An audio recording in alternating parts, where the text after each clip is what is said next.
ဒီနေ့ကတော့ဒီ DJI mic mini လေးကိုကျွန်တော် unboxing လုပ်ပြမှာเนาะအဲ့တော့ဗီဒီယိုလေးကိုအဆုံးထိအားလုံးတူတူပဲကျွန်တော်လည်းလိုက်ကြည့်လိုက်ရအောင်ဒီ version လေးကတော့ DJI mic mini မှာပေါ့နော် 1DX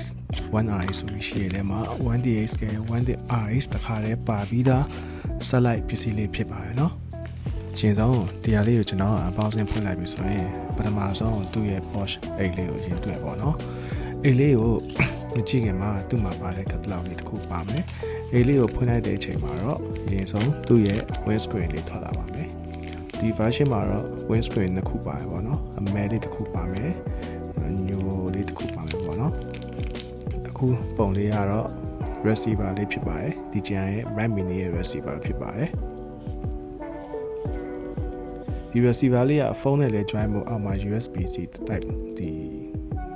port ခုပါတယ်ပေါ့နော်အဲ့ဒါအနေနဲ့လည်းဖုန်းနဲ့ join ပြီးတွဲပြီး receiver အနေနဲ့သုံးလို့ရပါတယ်အခုပုံလေးကတော့သူ့မှာပါတဲ့ mobile phone cable ဖြစ်ပါတယ်cable ရဲ့နောက်တစ်ခုကျတော့ဒီ camera ရေးနဲ့ချိတ်တဲ့ချိုးတချိုးရပါတယ်ပေါ့နော်ဒီကောင်လေးပါမယ်နောက်တစ်ခုကျတော့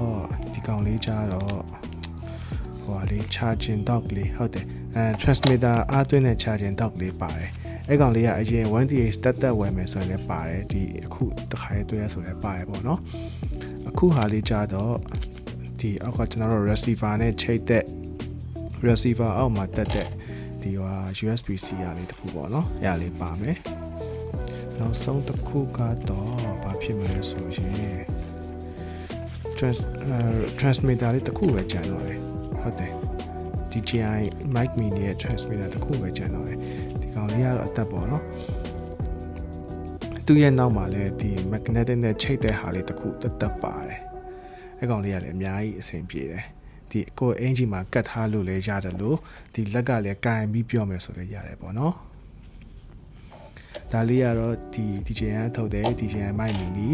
ဘာ version နဲ့ဆိုရင် 1DX နဲ့ 1RX တွဲရပါပြီးသားဖြစ်ပါတယ်။စောင်းသည့် GB အတွက်ကျေးဇူးများကြီးတင်ပါတယ်။